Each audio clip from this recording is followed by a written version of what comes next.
嗨，亲爱的书友们，欢迎来到书海时光，一个为你每日推荐好书的心灵驿站。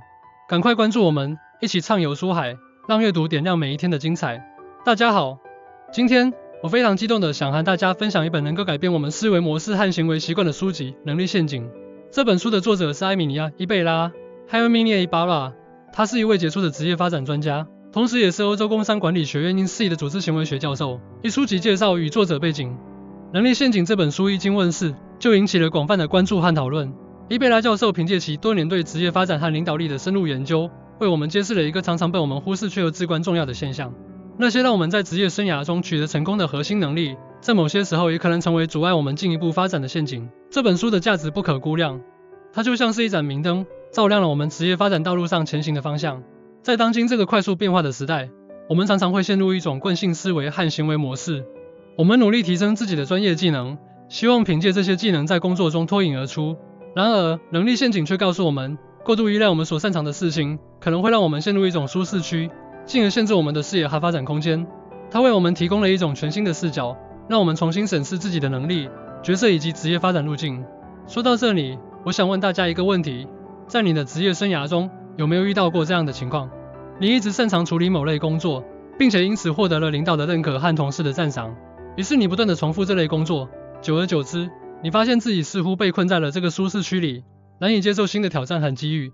这就是能力陷阱中所阐述的核心问题之一。我们来看看一个名人的例子。史蒂夫·乔布斯，这位苹果公司的传奇人物，在他早期的职业生涯中，凭借着对技术的痴迷和对产品设计的独特见解，打造出了苹果电脑这一具有划时代意义的产品。然而，在苹果公司的发展过程中，他也曾遭遇过能力陷阱。他过于关注产品的技术细节和设计美感，而忽略了市场的需求和公司内部的管理问题，这导致苹果公司在发展过程中一度陷入了困境。后来，乔布斯经过反思，意识到自己需要跳出原有的思维模式，开始关注市场营销和企业管理，这才有了苹果公司后来的辉煌成就。这个例子充分说明了能力陷阱的存在以及跳出它的重要性。首先，我们来深入了解一下什么是能力陷阱。能力陷阱是指我们倾向于花费更多的时间和精力去从事那些我们擅长的事情，因为这样做能给我们带来成就感和满足感，同时也能得到外界的认可。然而，这种行为模式会让我们陷入一种循环，我们越擅长做某事，就越愿意去做，越愿意去做，就越擅长。长此以往，我们就会忽视那些对我们职业发展同样重要但我们不太擅长的事情。从理论原理上来说，这与我们大脑的认知机制有关。我们的大脑倾向于走捷径，当我们面对熟悉的任务时，大脑会调动已有的知识和经验来处理，这让我们感觉轻松自在。而面对新的、不熟悉的挑战时，大脑需要消耗更多的能量去学习和适应，这会让我们感到不适和焦虑。因此，我们往往会不自觉地选择停留在舒适区内。从应用角度来看，能力陷阱在我们的日常工作中随处可见。比如，一位优秀的程序员，可能因为擅长编写代码而不断地被分配到各种编程任务中。他每天沉浸在代码的世界里，虽然在技术上不断进步，但可能忽略了与团队成员的沟通、对项目整体需求的理解以及对客户需求的关注。这样一来，当他想要晋升为团队领导或者项目经理时，就会发现自己缺乏相应的管理能力和沟通能力。这就是能力陷阱带来的负面影响。2. 重新定义工作内容。为了跳出能力陷阱，我们需要重新定义自己的工作内容。书中提到，我们不能仅仅局限于自己当前的工作职责，而要主动去拓展自己的工作范围。1. 从专业技能到跨领域能力。背后的逻辑是，在当今复杂多变的工作环境中，单一的技能已经不足以应对各种挑战。我们需要具备跨领域的能力，将不同领域的知识和技能结合起来。例如，一位市场营销人员不能只懂得传统的营销手段，还需要了解数据分析、数字媒体运营以及消费者心理学等知识，这样才能制定出更有效的营销策略。具体应用方法，我们可以参加跨领域的培训课程，阅读相关领域的书籍和文章，与不同领域的专业人士交流合作。比如，参加一些线上线下的跨学科工作坊，在那里可以接触到来自各个领域的人，学习他们的思维方式和工作方法。通过拓展自己的能力范围，我们能够更好地适应不断变化的工作环境，提高自己的竞争力，同时也能为团队和组织带来新的思路和方法，推动整体的发展。2. 从执行者到领导者。理论原理，随着职业的发展，我们不能仅仅满足于做一个执行者，而要逐步承担起领导者的角色。领导者不仅仅是指挥别人做事，更重要的是要引导团队的方向，激励团队成员，做出战略决策。应用方法可以从一些小的领导任务开始，比如带领一个项目小组，负责一个小型团队的管理。在这个过程中，要学会倾听团队成员的意见，协调各方资源，制定合理的计划。同时，要注重培养自己的决策能力和影响力。例如，在项目决策过程中，要综合考虑各种因素，权衡利弊，做出明智的选择，并且要通过自己的言行举止影响团队成员，让他们愿意跟随你一起努力。成为领导者可以让我们在职业生涯中拥有更多的机会和更大的发展空间，同时也能提升我们的个人价值和社会影响力。3. 建立良好的人际关系网络。1.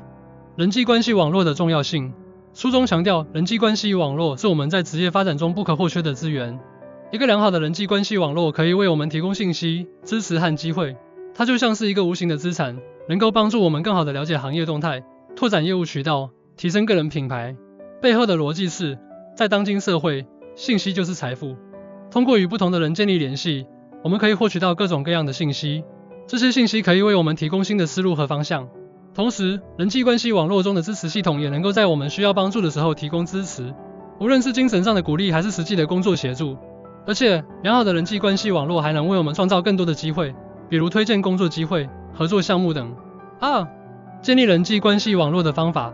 参加行业活动、参加行业会议、研讨会、展览等活动是建立人际关系网络的重要途径。在这些活动中，我们可以接触到来自同行业的专业人士，了解他们的工作动态和研究成果。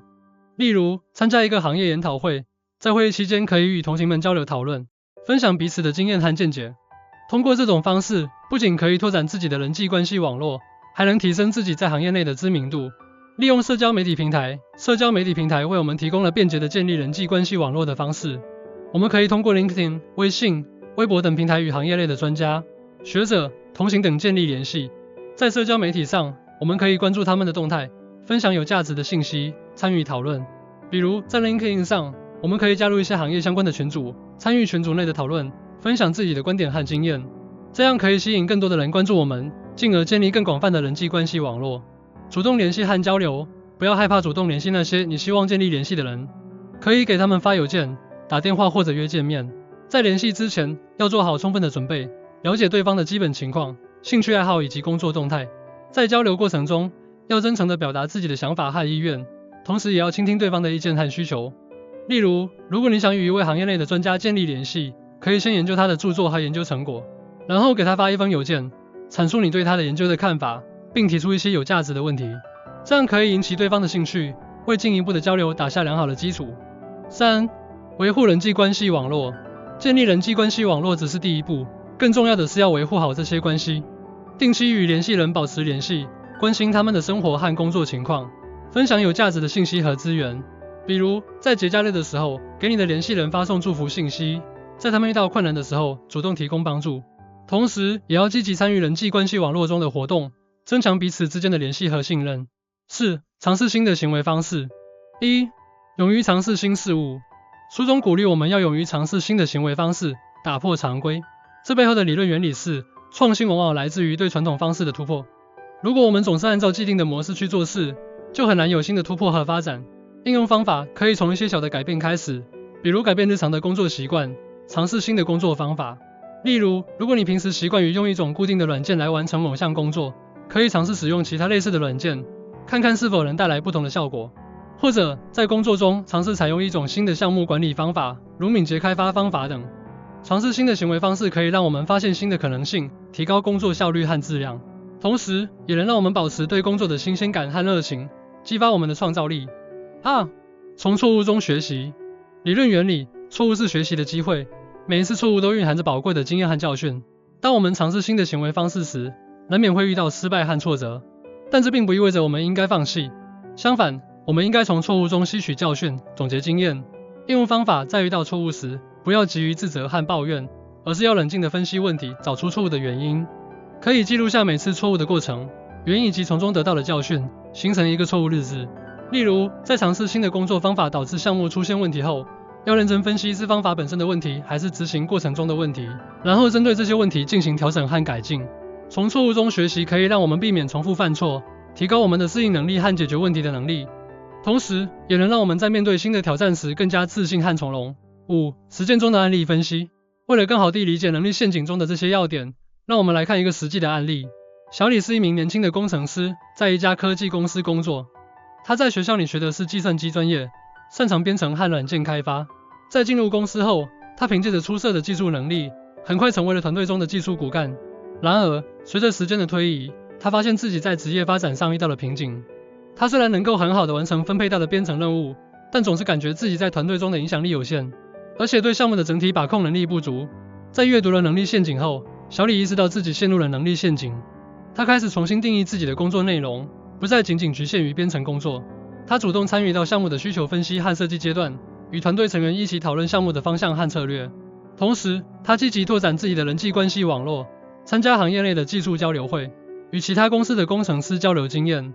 他还尝试了新的行为方式，比如学习了一些管理知识，并在团队中承担了一些小的管理任务，如组织团队会议、分配任务等。经过一段时间的努力，小李发现自己的视野变得更加开阔，能力也得到了提升。他不仅在技术上有了新的突破，还在团队管理和项目协调方面取得了进步。他的变化也得到了领导的认可，被提拔为项目负责人。这个案例充分说明了能力陷阱中所阐述的观点和方法在实际工作中的有效性。总之，《能力陷阱》这本书为我们提供了一种全新的视角来看待我们的职业发展。它让我们认识到，我们所擅长的能力既是我们成功的基石，也可能成为我们发展的障碍。通过重新定义工作内容，建立良好的人际关系网络，以及尝试新的行为方式，我们可以跳出能力陷阱，拓展自己的能力边界，实现更高层次的职业发展。如果你也希望在职业生涯中取得更大的进步，如果你也想打破现有的局限，那么我强烈建议你阅读《能力陷阱》这本书，并将其中的理念和方法运用到实际工作中。不要害怕改变，不要害怕尝试新事物，因为只有这样，我们才能在快速变化的时代中立于不败之地。记住，成长往往意味着走出舒适区，挑战自我。当你感到迷茫和困惑的时候，不妨想想那些成功跳出能力陷阱的案例，想想那些曾经和你一样面临困境但最终取得成功的人。相信自己，你也可以做到。让我们一起行动起来，勇敢地迈出那一步，去拥抱更美好的未来。